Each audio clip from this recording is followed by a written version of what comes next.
बिस्मिल्लाहिर्रहमानिर्रहीम। Dear students, बेटे हम चैप्टर नंबर 2 को डिस्कस कर रहे थे, वेक्टर्स एंड इक्विलिब्रियम। बेटे आज इस चैप्टर का थर्ड लेक्चर है।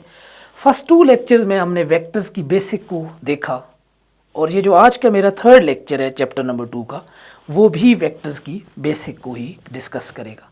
बेटे आज के लेक्चर में सबसे पहले आज के हम टेबल ऑफ कंटेंट देखते हैं कि आज हम किन किन टर्म्स को, किन किन टॉपिक्स को आज हम क्लियर करेंगे। तो बेटे सबसे पहले हमारा एक छोटा सा टॉपिक है multiplication of vectors bye a scalar. उसके बाद बेटा हम डिस्कस करेंगे नल वेक्टर, फिर एक छोटी सी टर्म है इक्वल वेक्टर्स, उसको हम देखेंगे। उसके बाद हम देखेंगे नेगेटिव वेक्टर्स। उसके बाद बेटा हम देखेंगे कंपोनेंट ऑफ अ वेक्टर और फिर हम देखेंगे रेक्टेंगुलर कंपोनेंट्स क्या होते हैं। तो बेटा ये आज के टेबल ऑफ कंटेंट्स हैं। सबसे पहला जो टॉपिक है इनका, अब उसकी तरफ हम आते हैं, वो है multiplication of a vector by a scalar. तो बेटा देखें, जब भी किसी वेक्टर को किसी स्केलर से मल्टीप्लाई किया जाता है तो जो आंसर है वो एक न्यू वेक्टर आता है। बेटे आपने याद रखना है कि जब भी किसी वेक्टर को किसी स्केलर से मल्टीप्लाई किया जाता है तो जो आंसर है वो एक न्यू वेक्टर आता है। मैं अपनी बात को एक एग्जांपल से एक्सप्लेन करता हूँ।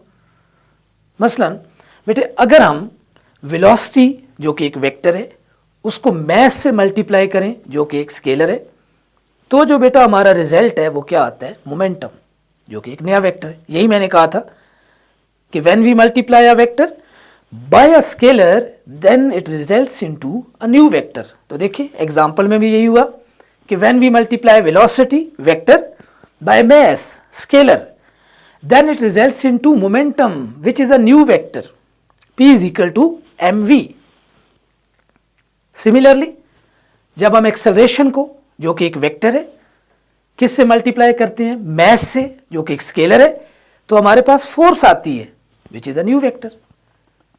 वही बात हुई कि when we multiply acceleration a vector by a mass a scalar then it results into force which is a new vector। तो ये बेटा हमारा टॉपिक था। मैं इसको रिवाइज करता हूँ कि जब भी हम किसी वेक्टर को किससे मल्टीप्लाई करते हैं, स्केलर से, तो हमारा आंसर एक न्यू वेक्टर आता है। जैसे मैंने आपके पास 2 एग्जांपल्स दी, p is equal to M V और दूसरी एग्जांपल है f is equal to M A. इसी तरह आप w is equal to M G देख सकते हैं। अच्छा अब बेटा ये तो आपके टॉपिक का फर्स्ट पार्ट था। अब मैं इस टॉपिक को फर्दर 2 केसेस में डिवाइड करता हूँ। केस नंबर 1 ये है कि जब हम किसी वेक्टर को पॉजिटिव नंबर से मल्टीप्लाई करते हैं तो क्या होता है, that is multiplication of a vector by a positive number. तो बेटे याद रखें, जब भी किसी वेक्टर को पॉजिटिव नंबर से मल्टीप्लाई करते हैं तो उसकी मैग्नीट्यूड चेंज होती है, डायरेक्शन चेंज नहीं होती। मैंने क्या बोला कि जब भी किसी वेक्टर को पॉजिटिव नंबर से आप मल्टीप्लाई करेंगे तो वेक्टर्स की मैग्नीट्यूड चेंज हो जाएगी, लेकिन डायरेक्शन पे कोई फर्क नहीं पड़ेगा। That is, when we multiply a vector by a positive number, then its magnitude changes, but direction remains the same. For example, when we multiply a vector A by a positive number plus 2, then its magnitude becomes twice. Its magnitude becomes double, but direction remains the same.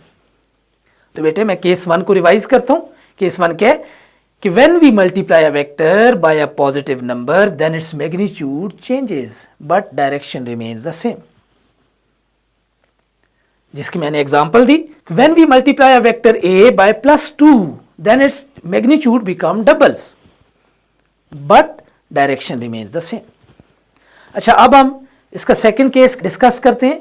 अगर हम किसी vector को negative number से multiply करें तो क्या होता है, multiplication of a vector by a negative number.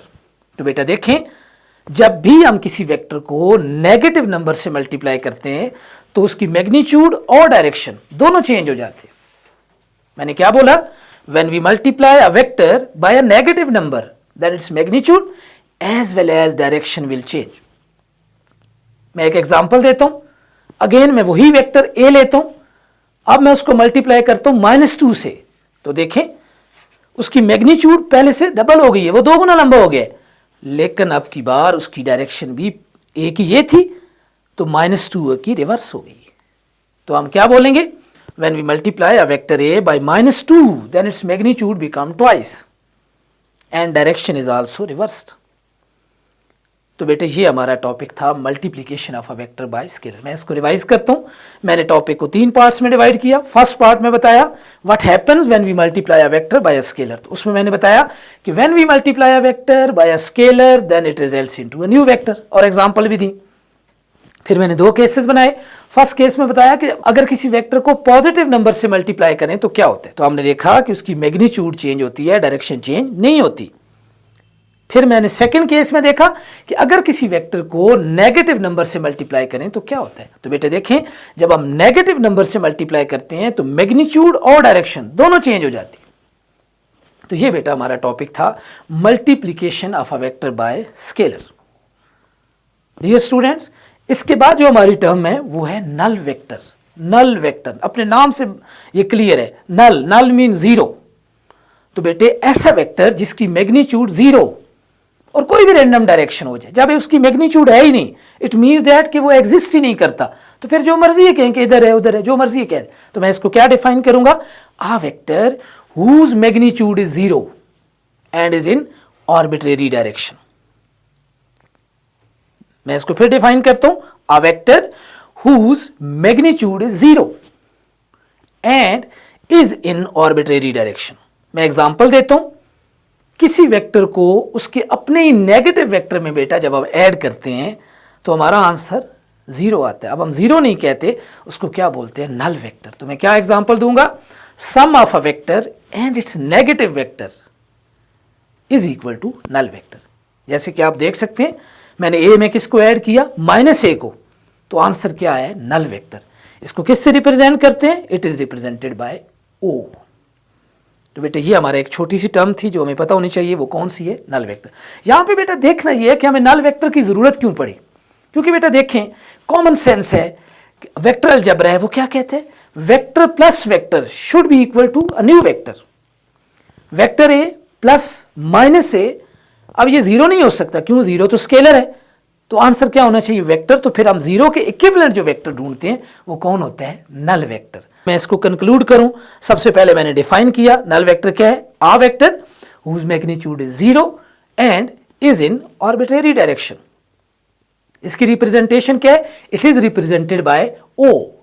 उसके बाद बेटा देखना है इसकी एग्जांपल क्या है, sum of a vector and its negative vector is equal to null vector, a plus -a is equal to null vector o।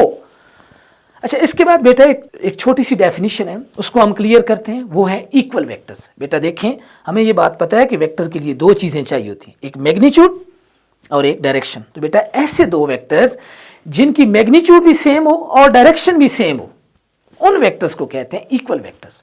आप मेरी फिंगर्स को देखें, ये दोनों की मैग्नीट्यूड भी सेम है और डायरेक्शन भी क्या है, सेम है। तो मैं क्या बोलूंगा, प्रॉपर डिफाइन कैसे करूंगा, 2 vectors having same magnitude and in the same direction are called equal vectors.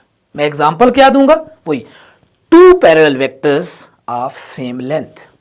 आप डायग्राम में देख सकते हैं, आपके पास वेक्टर ए और दूसरा वेक्टर बी है, दोनों की मैग्नीट्यूड इक्वल है और दोनों की डायरेक्शन भी सेम है, मैग्नीट्यूड भी सेम है, डायरेक्शन भी सेम है, दे आर इक्वल वेक्टर्स। मैं कंक्लूड करूं तो मैंने क्या बोला, 2 vectors having same magnitude and in the same direction are called equal vector.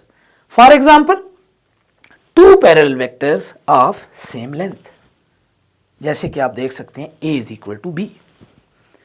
इसके बाद टर्म है नेगेटिव वेक्टर। तो नेगेटिव वेक्टर क्या होगा, 2 vectors having same length but in opposite direction. बेटा ऐसे 2 वेक्टर जिनकी मैग्नीट्यूड तो सेम है लेकिन डायरेक्शन क्या है, ऑपोजिट। मसलन अगर आप देखें, ये दोनों मेरी फिंगर, दोनों की लेंथ सेम है बट डायरेक्शन क्या है, ऑपोजिट। इनको हम एंटी पैरेलल वेक्टर्स भी कहते हैं। तो बेटा मैं इसको डिफाइन यूं करूंगा, 2 vectors having same magnitude but in opposite direction.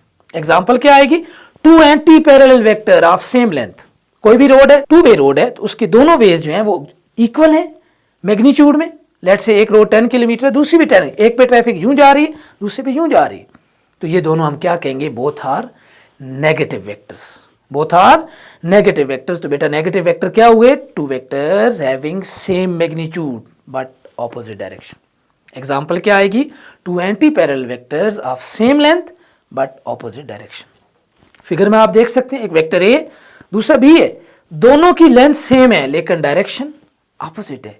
ए अगर राइट पे है तो बी लेफ्ट पे है, और दोनों को मैं क्या लिखूंगा? A is equal to minus B. बड़ी इंटरेस्टिंग बात है, दो एंटी पैरेलल वेक्टर में बेटा जो फेज होता है, जो एंगल होता है, वो कितना होता है? 180 डिग्री। कितना होता है?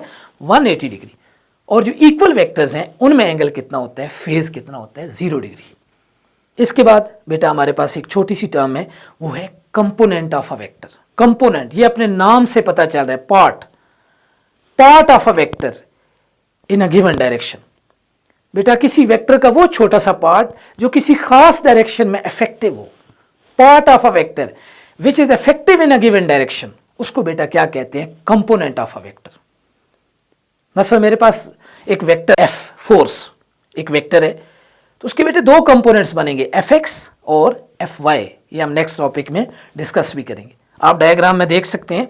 तो क्या हम कहेंगे? F X and F Y are components of vector F.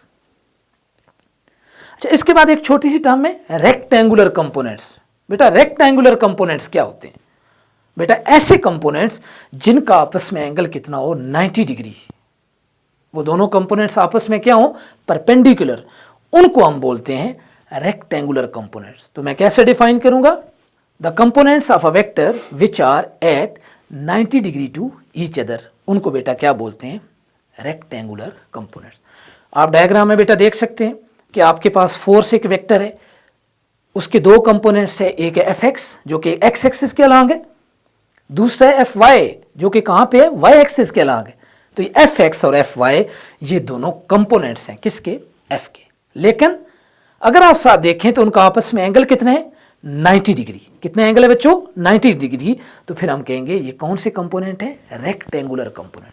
तो बच्चे याद रखने, आपने अगर देखो तो मैंने कंपोनेंट्स को डिफाइन किया, रेक्टेंगुलर कंपोनेंट्स को डिफाइन किया, इक्वल वेक्टर्स को किया, नेगेटिव वेक्टर को डिफाइन किया, नल वेक्टर को डिफाइन किया। तो बेटा एक चीज कॉमन है, क्योंकि जब भी इसने आना है, इन पांचों ने एक शॉर्ट क्वेश्चन के तौर पे आना है, तो बेटे सबको मैंने डिफाइन किया इन्वर्टेड कॉमर्स में, लेकिन सबके साथ मैंने कोशिश की है कि मैं प्रॉपर एग्जांपल दूं विद डायग्राम।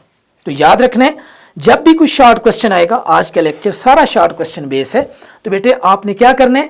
पहले प्रॉपर इन्वर्टेड कॉमर्स में डिफाइन करने, फिर आपने उसकी क्या देनी है? एग्जाम्पल, हो सके तो डायग्राम भी प्लॉट करनी। तो ये बेटा हमारा आज के एक स्मार्ट सा लेक्चर था। होपफुली कि आपको ये समझ आएगा। अगर बेटा कहीं पे प्रॉब्लम है तो आप कमेंट सेक्शन में जाके मुझसे डिस्कस कर सकते हैं। Thank you.